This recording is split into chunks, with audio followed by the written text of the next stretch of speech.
85% நம்ம 40-45% இருந்த வாக்கு வங்கியை இழந்துட்டு 2.5%, 3%, 5% இருக்கிற பாஜக வாக்கு வங்கி பின்னால போறது அதிமுக எதிர்காலத்துக்கு நல்லதா? சரி, அப்படி போனா கூட பரவாயில்ல.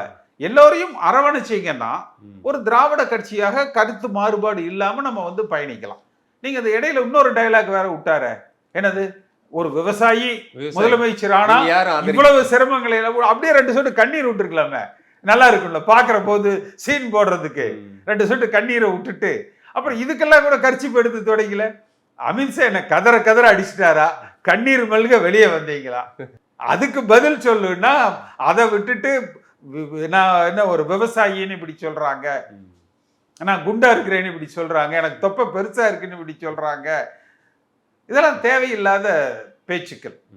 அதனால எடப்பாடி பழனிசாமி அவர்கள் அண்ணா பிறந்தநாள் விழாவில் தேவையில்லாத பேசி வாயை விட்டு அவரா தனக்கு விமர்சனங்களை தேடிக்கொண்டார். அமித்ஷா அவர்கள் வீட்டில் இவர் செக்யூரிட்டி இவங்களை எல்லாம் அனுப்பிச்சு விட்டதுக்கு அவர்கிட்ட இருந்து இன்னைக்கு வரைக்கும் பதில் இல்லை. அதெல்லாம் போயிட்டு போகுது.